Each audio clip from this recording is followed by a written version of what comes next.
Se você for ver e for pesquisar a respeito do inconsciente, nossa, você vai encontrar tantas definições a respeito dele que é imensurável, de tão complexo que ele é. Uma das definições que você pode encontrar a respeito do nosso inconsciente é que é um conjunto de processos mentais e psíquicos que se desenvolve sem intervenção da nossa consciência. É como se o inconsciente tivesse uma vida própria. Uma outra forma de definir o inconsciente é através da própria psicanálise, mas é de uma forma tão complexa essa questão do inconsciente que se eu fosse explicar realmente a questão do inconsciente, ia aí muitos vídeos e acredito que eu não ia conseguir explicar tudo isso não, de tão complexo que é. Cada teoria desenvolve uma forma de entender o inconsciente. Então a psicanálise ela traz o inconsciente através de uma percepção muito mais ampla. Mas eu acredito bastante nessa questão do inconsciente através das definições do próprio Freud, no qual, de uma forma bem resumida, ele define o inconsciente como um sistema psíquico independente da consciência, no qual ele possui as suas próprias leis e regras. Como também a própria palavra inconsciente, o in do inglês, é dentro. Então imagine que é uma consciência dentro de uma outra consciência, uma coisa mais profunda, assim como o próprio significado da palavra inconsciente. In, dentro, consciente, uma estrutura no qual você conhece, uma estrutura capaz de pensar, de agir.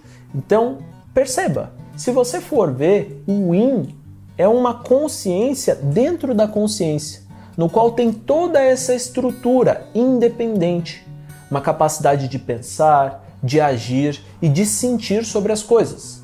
Se você for ver, dá uma olhada no cérebro. Olha que interessante isso. O cérebro, ele pode ser dividido através do cérebro triuno, neocórtex, sistema límbico e cérebro reptiliano. Se você for ver dentro do cérebro, você encontra essas estruturas aqui, estruturas mais subcorticais que estão abaixo. O inconsciente pode ser que ele esteja por aqui. Por que pode ser? Porque nenhuma pessoa definiu exatamente onde fica o nosso inconsciente. Mas pode ser que o inconsciente fique em camadas mais subcorticais.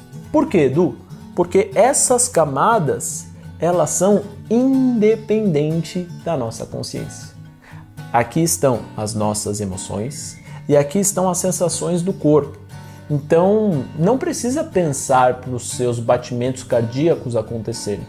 Você não precisa pensar para acontecer sinapses na sua mente. Simplesmente elas acontecem, assim como as emoções.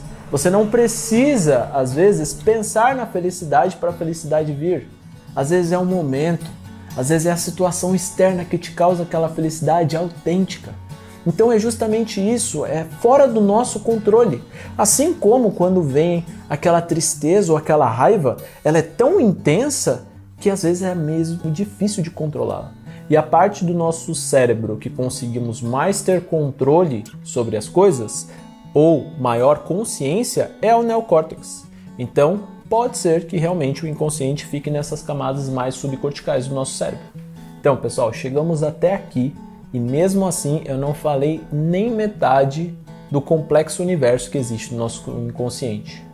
Porque é tanta coisa que existe nas estruturas cerebrais nossas que a gente nem faz ideia. Então, você vê diversos teóricos querendo explicar isso, querendo explicar aquilo, mas na verdade, a gente tem que compreender como é o seu inconsciente.